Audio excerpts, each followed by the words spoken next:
Di mana pernahkah terbukti bahwasanya seseorang yang mengumpulkan harta yang banyak, dia akan membawa semua hartanya?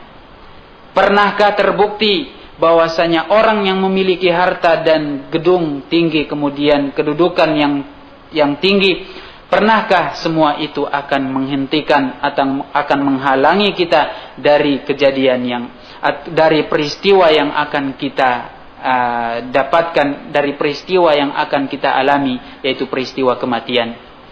Dapatkah semua kenikmatan dunia yang kita miliki, dapatkah akan menghalangi kita dari kematian? Tidak.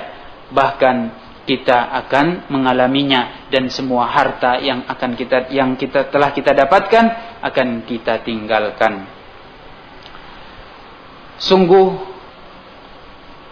orang yang merenungkan firman Allah Subhanahu wa taala ini, yaitu firman-Nya, wabtaghi fima ataqallah wad-daral akhirah wa la tansa nasibaka minad dunya, yaitu carilah apa yang telah Allah berikan kepada kamu untuk mencapai akhirat, dan janganlah engkau lupa dengan jatah atau bagian duniamu. Di antara para ulama yang ada yang menafsirkan bahwasanya wala tansa nasibaka minad dunya, ini adalah yang dimaksud dengan bagian nasib, bagian atau jatah dunia ini adalah kain kafan. Oleh sebab itu, orang yang merenungkan ayat ini, dia akan benar-benar mengambil pelajaran bahwasanya harta yang kita miliki berupa gedung yang tinggi, pabrik yang banyak, uang yang berkarung-karung, semuanya tidak akan kita bawa. Yang kita bawa hanyalah kain kafan. Oleh sebab itu, orang yang merenungkan ayat ini, dia akan mengambil pelajaran bahwasanya kita diperintahkan untuk menyiapkan kain kafan kita. Wabtaghi wala tansa nasibaka minad dunya. Janganlah engkau lupa kain kafanmu. Janganlah engkau lupa menyiapkan kain kafanmu. Yaitu apa? Kita menyiapkan dengan amal soleh untuk berjumpa dengan Allah Subhanahu wa ta'ala.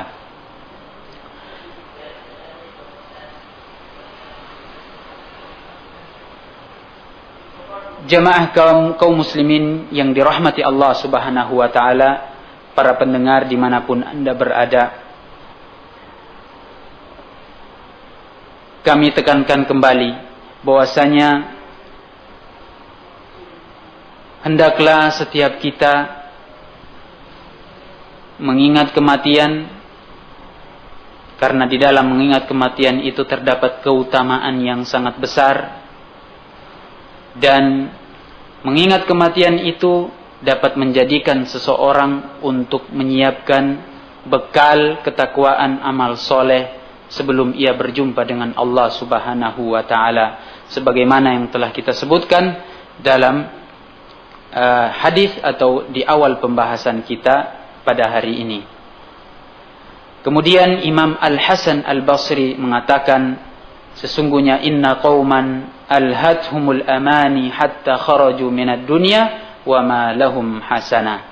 Imam Hasan Al-Basri pernah mengatakan, di antara manusia ada yang terlena, mereka tenggelam dengan angan-angan mereka yang panjang, mereka hanyut dengan angan-angan mereka yang tinggi, sehingga mereka keluar dari dunia ini, sehingga mereka meninggal dunia tidak membawa satu kebaikan pun.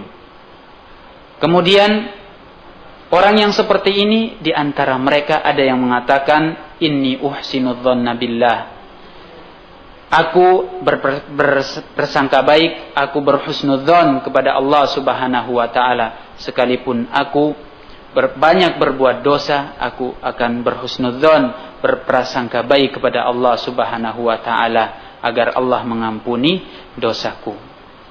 Sungguh jika ada orang yang mengatakan perkataan seperti ini, maka dia telah salah. Sungguh perkataan ini adalah merupakan perkataan omong kosong yang tidak memiliki hasil. Bagaimana